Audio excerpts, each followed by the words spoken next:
Hey Rockstars, I'm JB, expert salesperson and master presenter. I'm the doctor, psychologist, and behavioral expert.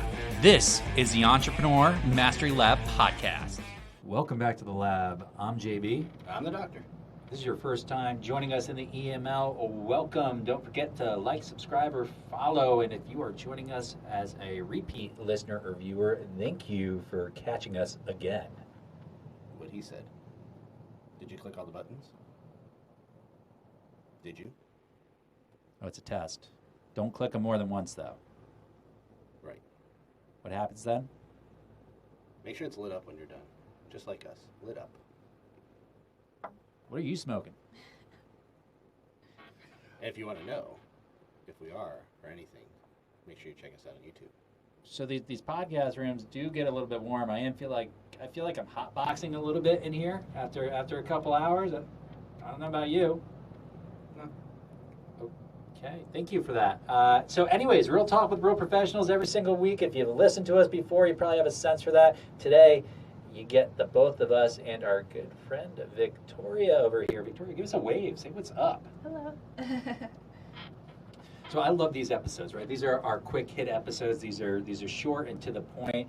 Thought today might make a lot of sense just to talk about when you have to build out a lot of different skill trees, right? So when you're doing more than one thing and you've got to build out a skill tree, and you have to start to get comfortable with things you're usually not comfortable with, and you've got a lot of different talents that you got to explore. So I thought that might be a really cool topic because we were talking with Victoria, and she's running 3 different jobs. She's sitting here managing a roadcaster in the podcast studio here alongside us. Just one of the many things that you do. And so it's a really interesting topic for us just because we found as business owners that you need to be a master of many trades. We are definitely masters of many traits. Not trades. Just trying to make sure that doesn't sound too perverted. I need like Jeopardy music on right now. I'm wondering about that. So I'll pose the question to you, Victoria. What's it kind of been like? You're doing 3 different jobs. They require totally different skill sets, I imagine.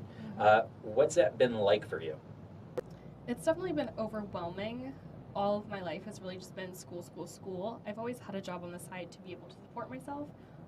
But now that I have this in-between period that I am currently not enrolled in any classes, I was like, let me just take up the most I can and gather the most experiences and skill sets and learn the most I can, but it's definitely been overwhelming.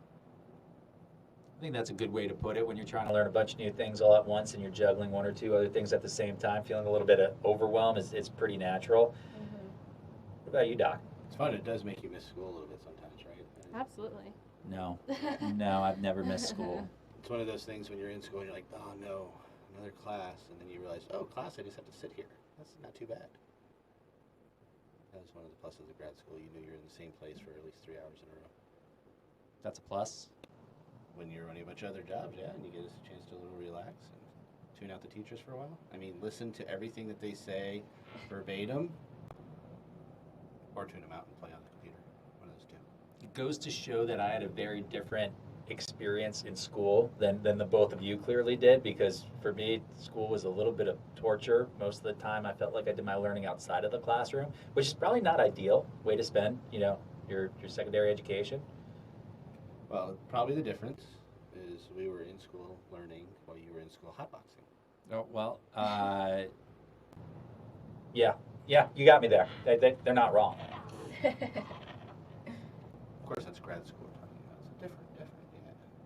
But I feel like every grad school, it is just kind of the majority of your, work and learning is done outside of the classroom, which is a lot. Like through YouTube, your own research, textbooks. I feel like teachers can only do so much given the short amount of time you're with them weekly.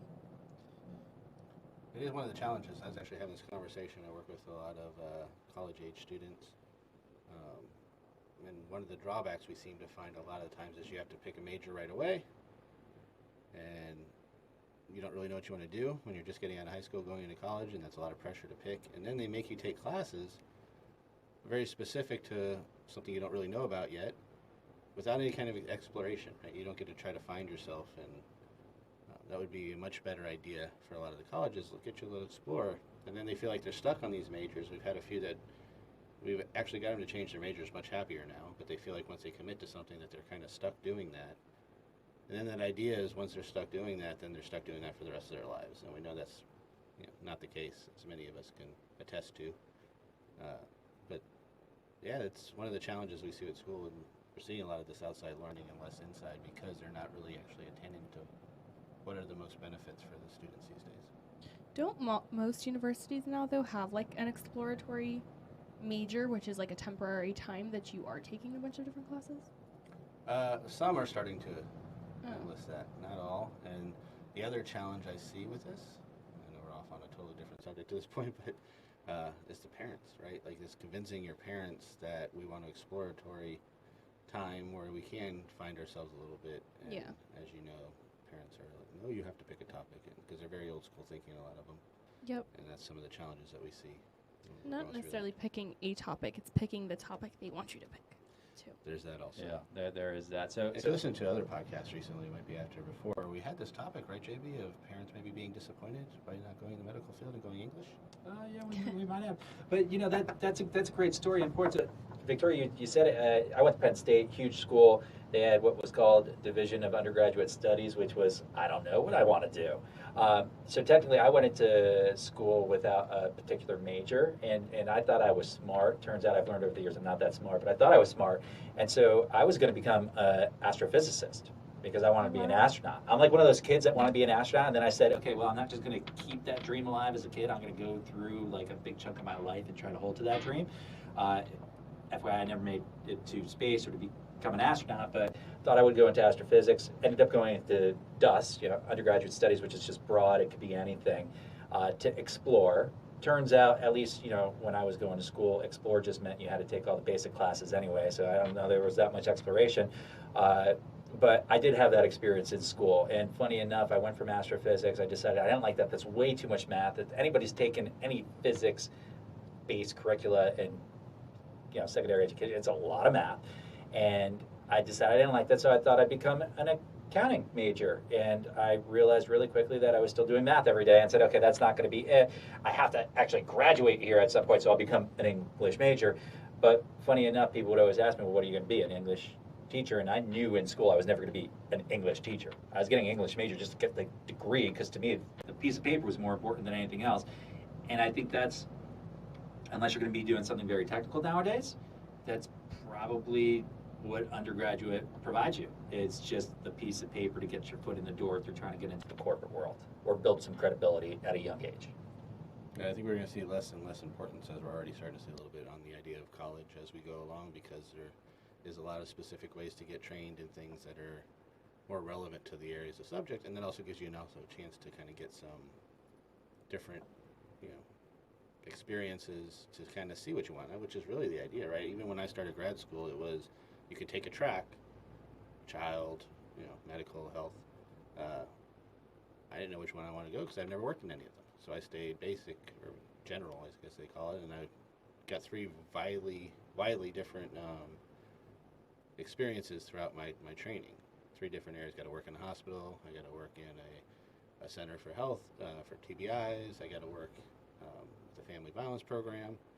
So these were very different settings, very different experiences, which I just think helped me out quite a bit, because then I could also see the things I know I didn't want to do and then help out the people that I wanted to help out even better. So that gave you kind of that broader, skill set. You got to learn different skills in each of those avenues that you just talked about. Well, same thing for me. The English major was just a way to get a really broad skill set. I was able to learn a lot of different skills: argumentation, analysis, empathy, and how people think and learn. Don't look at me like that. I can be empathetic when I want to. I think I saw that look. What about on your end, Victoria? You find that the education, what'd you pursue in undergrad? Let's start there. So I double majored in biology and nutritional sciences, and then did a minor in business administration. I'm starting to feel real stupid in this room.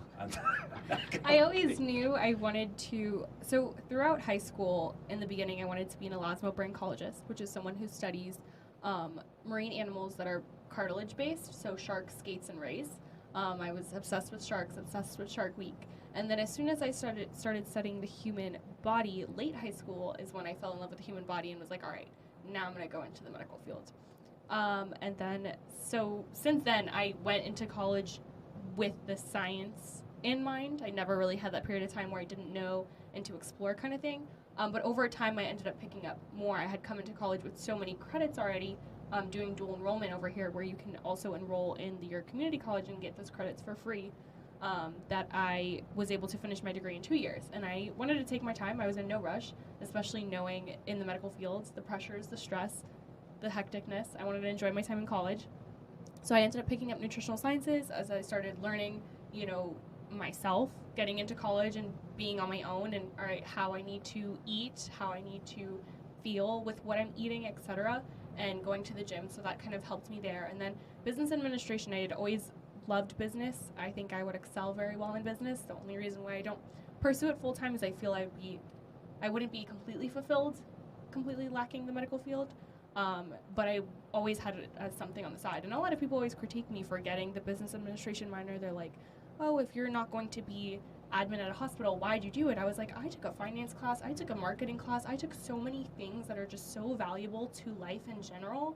Like, I will never regret it. So that was my experience. I just kind of gained the most I could. If I could go back, I would definitely do forensics. I love forensics. I would also get so many other degrees, but that's how many degrees would you get? I was looking into like another major. I was looking to other things, but I was like, my time here is I got to move on.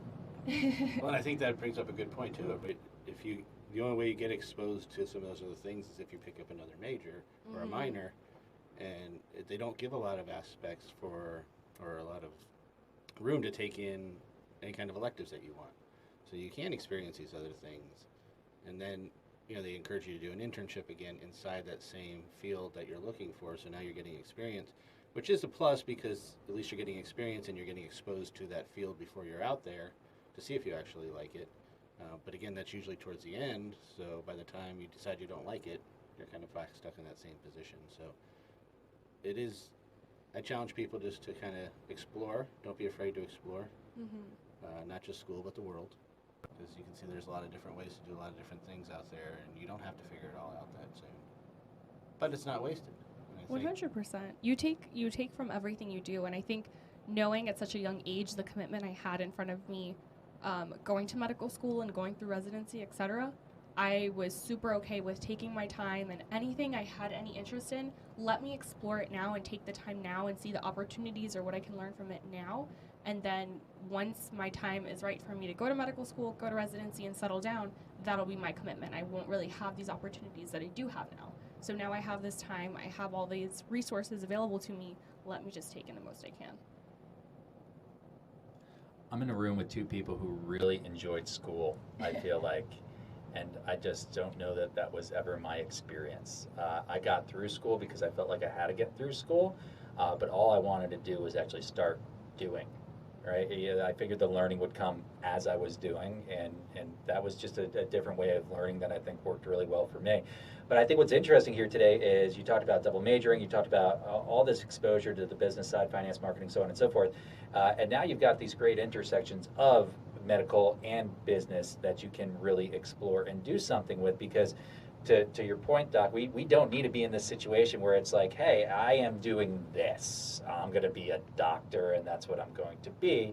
It's, hey, I can go get a degree where I can practice medicine if I want to, or practice psychology if I want to. But if that's not all I want to do, or if there's something I want to do later in my life, or if there's something I want to build, well, I have the freedom to go ahead and do that now. And that's, to me, is what my favorite part of what's going on in the world today is we all have the freedom to build what we want. If you can dream it, if you can think it, you can do it. There's a market there in all likelihood for you to do whatever it is you can think of.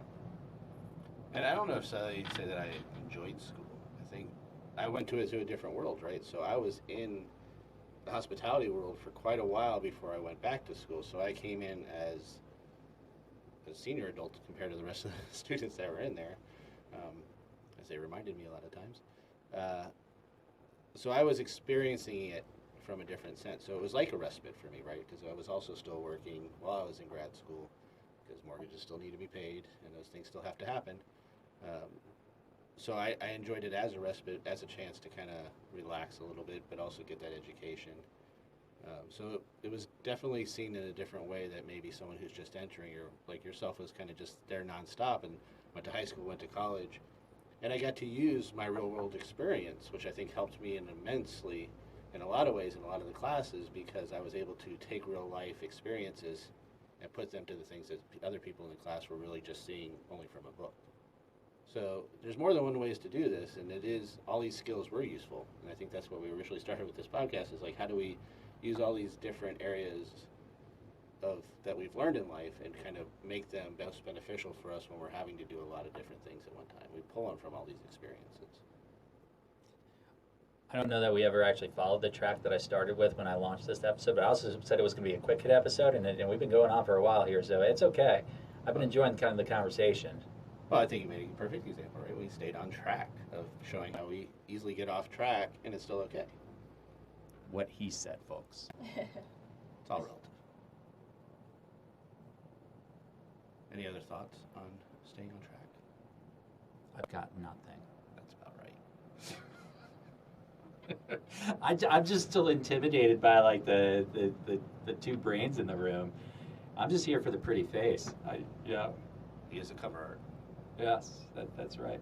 All right, well, this has been a fun conversation. I like that we can have this exposure and learn all these different skills, and then we can apply them, whether it's all in one place or in different phases and aspects of our lives. There's just a whole lot of benefit to doing that. And it's always interesting to see. So I want to hear from you out there, if you're watching or if you're listening, if you've had an experience where you've really had divergent skill sets that you've acquired over the years or at the same time. What was that experience like for you, and what kind of doors has it opened? Because for us, it's given us the ability to do something like this. Absolutely. And Victoria, would you like to add anything in at the end? Maybe you're also Not how really. people would follow you or anything? I'm glad I joined in. I guess you could find me on Instagram, although I haven't been as active, so if you guys could help me stay a little bit more on top of being active, I would appreciate it. It's _Victoria with 3 A's at the end, _B. I know that's a little confusing, but All right, we'll put it in the show notes. yes. Yeah, we'll get Make it that in the show clickable. notes.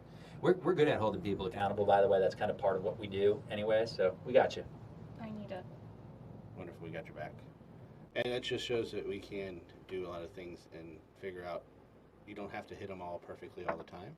They're still there, right? So just keep learning. What he said. So make sure you follow us on all of our social media as well, at JB the Doctor. We try to make it really simple that you can find us in all those places. And also at our website at jbthedoctor.com if you have any questions. Otherwise, we'll see you next time. Peace out, yo. Later.